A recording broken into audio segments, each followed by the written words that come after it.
Assalamualaikum warahmatullahi wabarakatuh. Kami dari kelompok 8. Perkenalkan, nama saya Anisha Nurhayu. Nama saya Pina Apriani. Perkenalkan, nama saya Kumala Widiani Siwowiling. Nama saya Rizky Handayani. Nama saya Iqbal Abdurrahman.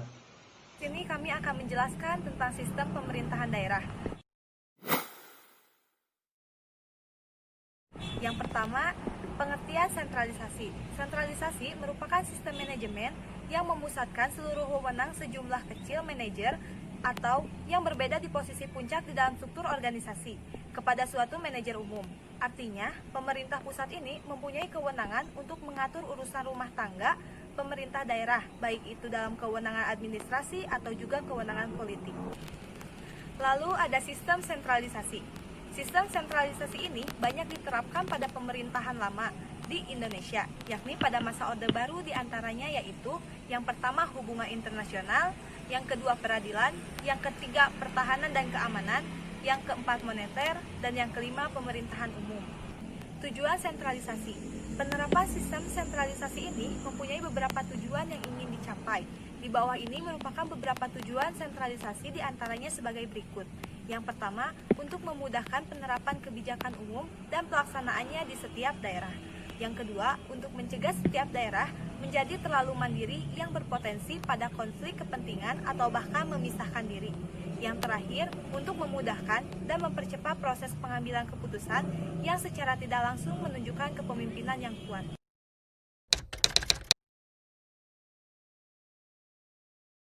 Di sini saya akan menjelaskan materi tentang ciri-ciri sentralisasi dan dampak sentralisasi. Ciri-ciri sentralisasi: 1. Terjadinya pemusatan seluruh wewenang kepada pemerintah pusat.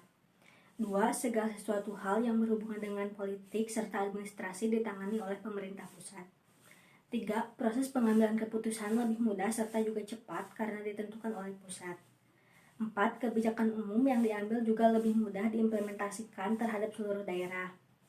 5. Adanya keseragaman manajemen, mulai dari perencanaan, pelaksanaan, pengelolaan, serta evaluasi. 6. Adanya kemudahan di dalam berkoordinasi sebab rantai komando dipegang oleh pemerintah pusat. Kelebihan dan kekurangan sentralisasi. Kelebihan sentralisasi diantaranya yaitu 1. Kemudahan di dalam berkoordinasi sebab adanya unity of command. 2. Kemudahan di dalam mengendalikan sistem manajerial. 3. Terjadi pemusatan keahlian, yang mana hal tersebut bisa dimanfaatkan secara maksimal sebab pemberian wewenang dari pemimpin. 4. Implementasi kebijakan umum terhadap keseluruhan itu dapat dilaksanakan dengan lebih mudah. 5. Terciptanya strategi yang konsisten untuk kemajuan organisasi atau pemerintah. 6. Mencegah munculnya daerah-daerah yang berusaha untuk independen atau juga memisahkan diri. Kekurangan sentralisasi diantaranya yaitu 1. Suatu organisasi atau juga pemerintah menjadi sangat tergantung pada daya respon sekelompok orang sehingga respon terhadap perubahan lingkungan itu menjadi lambat. 2. Sebagian besar manusia itu menjadi tidak kreatif serta kurang inisiatif sebab terbiasa diarahkan. 3. Munculnya pemerintahan yang otoriter yang akhirnya tidak mengakui hak-hak daerah. 4. Segelintir elit politik itu akan melakukan eksploitasi kekayaan alam di daerah-daerah. 5. Hilangnya kemampuan masyarakat di dalam melakukan inovasi yang mana hal tersebut tidak sesuai dengan demokrasi terbuka. Dampak sentralisasi adalah sebagai berikut. 1. Bidang ekonomi. Sentralisasi ini memiliki dampak positif bagi ekonomi, yakni perekonomian yang lebih teratur serta terarah sebab hanya pemerintah pusat yang mengatur sistem perekonomian. Namun, sentralisasi ini juga mempunyai dampak negatif, yakni sulitnya tiap-tiap daerah untuk berkembang sebab tidak bisa mengatur perekonomiannya sendiri sehingga sebagian besar uang yang beredar hanya di wilayah pemerintah pusat. 2. Bidang politik. Dampak positif sentralisasi pada bidang politik, yakni pemerintah daerah lebih mudah di dalam pengambilan keputusan sebab keputusan kebijakan dilakukan oleh pemerintah pusat. Sedangkan dampak negatifnya ialah pemerintah daerah itu akan terus tergantung pada keputusan kebijakan pemerintah pusat sehingga proses pelaksanaannya itu menjadi sangat lambat. 3. Bidang sosial budaya. Di bidang sosial budaya, sentralisasi ini dapat membantu mempersatukan semua perbedaan kebudayaan yang terdapat di Indonesia. Dampak negatif dari sentralisasi bagi sosial budaya ialah terjadinya dominasi pemerintah pusat terhadap seluruh kegiatan atau aktivitas negara. 4. Bidang pertahanan dan keamanan, dampak positif dari sentralisasi terhadap Hankam ialah adanya suatu jaminan keamanan serta menekan konflik antar daerah yang bisa mengganggu stabilitas nasional negara Indonesia. Dampak negatifnya ini ialah menonjolnya segala macam organisasi kemiliteran sehingga militer itu memiliki hak yang lebih dibandingkan dengan organisasi lainnya. Materi selanjutnya akan dibacakan oleh Komala.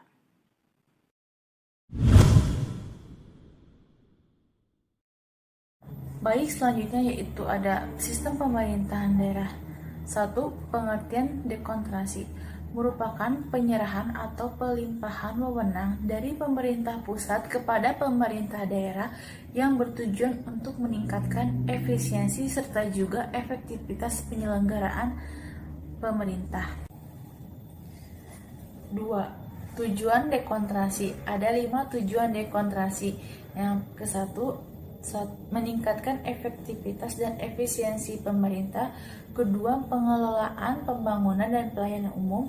Ketiga, menjaga komunikasi sosial dan budaya. Keempat, menjaga keharmonisan pembangunan nasional. Dan yang kelima, menjaga keutuhan NKRI.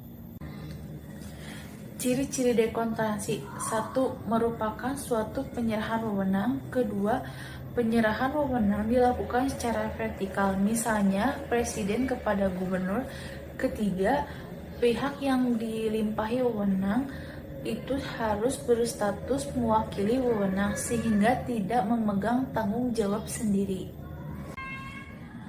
Kelebihan asas dekonsentrasi. Secara politis, asas dekonsentrasi dapat meminimalisir keluhan di daerah suatu kebijakan pemerintahan pusat. Kedua, asas dekonsentrasi tersebut dapat membantu mengamankan dalam menjalankan tugas kebijakan nasional di bidang ekonomi, administrasi, serta juga politik. Kekurangan asas dekonsentrasi. 1. Struktur pemerintahan yang kompleks dapat membuat koordinasi menjadi sulit. Kedua, menimbulkan fanatisme pada tiap-tiap daerah. Dan yang terakhir, contoh asas dekonsentrasi. Misalnya, gubernur sebagai wakil pemerintah dan pelayanan pajak di tiap-tiap daerah. Dan yang terakhir, contoh asas dekonsentrasi. Misalnya, gubernur sebagai wakil pemerintah pusat. Di sini saya akan menjelaskan tentang pengertian, contoh, dan juga pendapat menurut para ahli tentang desentralisasi. Yang pertama yaitu pengertian desentralisasi. Pengertian desentralisasi yaitu pelimpahan wewenang dari pemerintahan pusat kepada pemerintahan daerah agar dapat mengatur kegiatan di daerah tersebut berdasarkan asas otonom. Hasil dari pelimpahan wewenang tersebut adalah terbentuknya daerah otonom dan otonomi daerah, yaitu dengan adanya kebebasan pemerintah daerah tertentu dan juga untuk mengurus kepentingannya tersebut. Nah, yang kedua yaitu beberapa contoh penerapan sistem desentralisasi, yaitu yang pertama yaitu kewenangan Dinas Pendidikan dalam mengatur pola pendidikan. Yang kedua yaitu kewenangan Dinas Perikanan dalam mengatur potensi perikanan daerah. Dan yang ketiga yaitu proses pemilihan kepala daerah. Dan yang terakhir, yang keempat, yaitu pembuatan kebijakan yang dilakukan oleh DPRD. Yang ketiga yaitu pengertian desentralisasi menurut para ahli. Menurut Profesor Dr. G. Salusu, pengertian desentralisasi yaitu adanya kewenangan yang relatif besar, terutama dalam membuat berbagai keputusan penting yang didelegasikan dari organisasi ke tingkat bawah secara luas melalui mata rantai komando. Yang kedua, menurut Patrick Seals, yaitu desentralisasi merupakan penyerahan wewenang dari tingkat pemerintahan yang lebih tinggi kepada tingkat pemerintahan yang lebih rendah baik yang menyangkut bidang legislatif, yudikatif, maupun administratif. Yang ketiga, menurut JSN dan Matsur PC, yaitu desentralisasi merupakan pelimpahan kewenangan dari pemerintahan pusat dengan cara dekonsentrasi, pendelegasian kantor wilayah atau dengan desolusi kepada pejabat daerah atau badan-badan daerah. Nah, yang keempat yaitu menurut Henry Midik, yaitu pengertian desentralisasi yaitu penyerahan kekuasaan secara hukum untuk dapat menangani bidang-bidang atau fungsi-fungsi tertentu kepada otonom. Yang kelima, menurut Irawan Sujipto, yaitu desentralisasi yaitu kebalikan dari sentralisasi. Nah, kalau desentralisasi tersebut yaitu merupakan suatu sistem yang digunakan dalam bidang pemerintahan. Nah,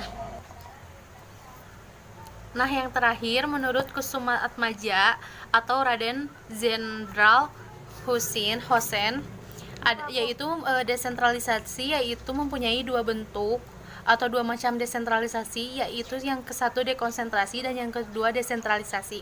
Kalau desentralisasi yaitu desentralisasi ketatanegaraan atau desentralisasi politik.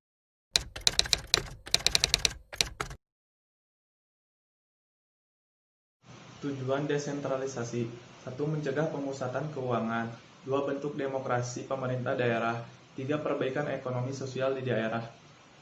Selanjutnya, ciri-ciri desentralisasi. Ada beberapa karakteristik tertentu yang terdapat pada sistem desentralisasi. Menurut Smith, ciri-ciri desentralisasi adalah sebagai berikut. 1. Adanya pendelegasian atau pelimpahan wewenang dari pemerintah pusat kepada pemerintah daerah untuk dapat melaksanakan fungsi tertentu dari pemerintahan. 2. Adanya wewenang pemerintah daerah untuk menetapkan dan melaksanakan suatu kebijakan yang bertujuan untuk mengatur dan mengurus kepentingan daerahnya. 3. Adanya kewenangan dalam menetapkan dan mengatur norma hukum yang berlaku secara umum dan juga yang sifatnya abstrak. 4. Penerima wewenang adalah daerah otonom, yang dimana fungsi yang diserahkan dapat dirinci atau fungsi yang tersisa. 5. Adanya kewenangan untuk menetapkan norma hukum yang bersifat individual dan juga konkret. 6. Daerah otonom berada di luar hierarki organisasi pemerintah pusat. 7. Menunjukkan pada pola hubungan antar organisasi. 8. Terciptanya political variety dan diversity of structure di dalam sistem politik. Selanjutnya, dampak desentralisasi. 1. Bidang sosial budaya. Dampak positif desentralisasi pada bidang sosial budaya, misalnya terbentuknya dan semakin kuatnya ikatan sosial budaya di setiap daerah, sehingga pengembangan kebudayaan daerah semakin baik. Namun, terdapat dampak negatifnya. Juga misalnya, timbulnya persaingan antar daerah otonom yang saling berlomba menonjolkan kebudayaan masing-masing, sehingga dapat melunturkan rasa persatuan dan kesatuan. 2. Bidang politik. Dampak positif desentralisasi pada bidang politik terlihat dari semakin aktifnya pemerintah daerah dalam mengelola daerahnya karena memiliki wewenang membuat dan memutuskan kebijakan tertentu. Sedangkan dampak negatifnya adalah timbulnya euforia yang berlebihan sehingga kewenangan tersebut berpotensi disalahgunakan untuk kepentingan pribadi, golongan, dan kelompok tertentu. 3. Bidang ekonomi. Dampak positif desentralisasi pada bidang ekonomi yaitu adanya kewenangan pemerintah daerah untuk mengelola sumber daya alam sehingga pendapatan daerah dan masyarakatnya akan semakin meningkat. Namun, hal tersebut disertai dengan dampak negatif yang mungkin terjadi, misalnya potensi terjadinya penyalahgunaan wewenang oleh pejabat daerah sehingga timbul praktik KKN. 4. Bidang keamanan. Dampak positif desentralisasi pada bidang keamanan yaitu timbulnya rasa memiliki dan melakukan upaya mempertahankan NKRI dengan kebijakan tertentu yang dapat meredam keinginan untuk terpisah dari NKRI. Sedangkan dampak negatifnya terhadap keamanan adalah timbulnya potensi konflik antar daerah ketika suatu daerah merasa tidak puas dengan sistem terkait Negara Kesatuan Republik Indonesia. Sekian presentasi dari kelompok kami. Mohon maaf bila ada kesalahan. Wabillahi taufik wal hidayah. Wassalamualaikum warahmatullahi wabarakatuh.